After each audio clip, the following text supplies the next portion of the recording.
ಸತ್ಯದ ಬೆಳಕಿನಲ್ಲಿ ನಮ್ಮ ವರದಿ, ನಮ್ಮ ಧ್ವನಿ, ಜನರ ವಿಶ್ವಾಸದ ಪ್ರತಿಬಿಂಬ.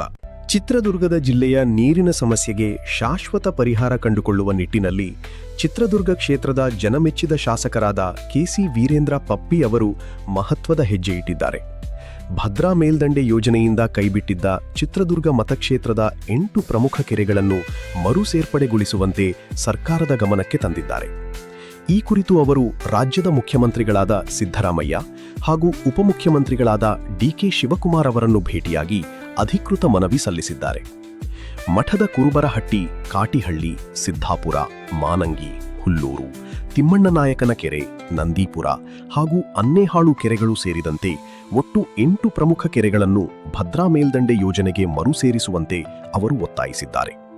ಈ ಕೆರೆಗಳು ಸೇರ್ಪಡೆಗೊಂಡಲ್ಲಿ ಕೃಷಿ ಚಟುವಟಿಕೆಗಳಿಗೆ ನೀರಿನ ಲಭ್ಯತೆ ಹೆಚ್ಚಾಗಿ ಭೂಗರ್ಭ ಜಲ ಮಟ್ಟವು ಏರಿಕೆಯಾಗುವ ಸಾಧ್ಯತೆ ಇದೆ ಎಂದು ಅವರು ಅಭಿಪ್ರಾಯಪಟ್ಟಿದ್ದಾರೆ. ಚಿತ್ರದುರ್ಗ ಜಿಲ್ಲೆಯ ಅನೇಕ ಗ್ರಾಮಗಳು ವರ್ಷಗಳಿಂದ ನೀರಿನ ತೀವ್ರ ಸಂಕಷ್ಟವನ್ನು ಎದುರಿಸುತ್ತಿವೆ. ವಿಶೇಷವಾಗಿ ಮಳೆಯವಲಂಬಿತ ಕೃಷಿ ಮಾಡುವ ರೈತರಿಗೆ ಇದು ದೊಡ್ಡ ಸಮಸ್ಯೆಯಾಗಿದೆ.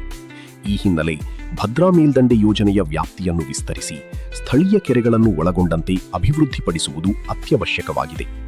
ಈ ಮನವಿಗೆ ಸರ್ಕಾರ ಸ್ಪಂದಿಸಿದರೆ ಚಿತ್ರದುರ್ಗ ಕ್ಷೇತ್ರದ ನೀರಿನ ಸಂಕಷ್ಟಕ್ಕೆ ದೀರ್ಘಕಾಲಿಕ ಪರಿಹಾರ ದೊರೆಯುವುದಲ್ಲದೆ ಕೃಷಿ ಹಾಗೂ ಗ್ರಾಮೀಣ ಆರ್ಥಿಕತೆಗೂ ಹೊಸ ಜೀವ ತುಂಬುವ ನಿರೀಕ್ಷೆಯಿದೆ. ಶಾಸಕರ ಪ್ರಾಮಾಣಿಕ ಪ್ರಯತ್ನಕ್ಕೆ ಚಿತ್ರದುರ್ಗ ಜನತೆ ಶುಭಾಶಯಗಳನ್ನು ವ್ಯಕ್ತಪಡಿಸುತ್ತಿದ್ದು, ಈ ಯೋಜನೆ ಶೀಘ್ರದಲ್ಲಿ ಜಾರಿಯಾಗಲಿ ಎಂಬ ಆಶಯ ವ್ಯಕ್ತವಾಗುತ್ತಿದೆ.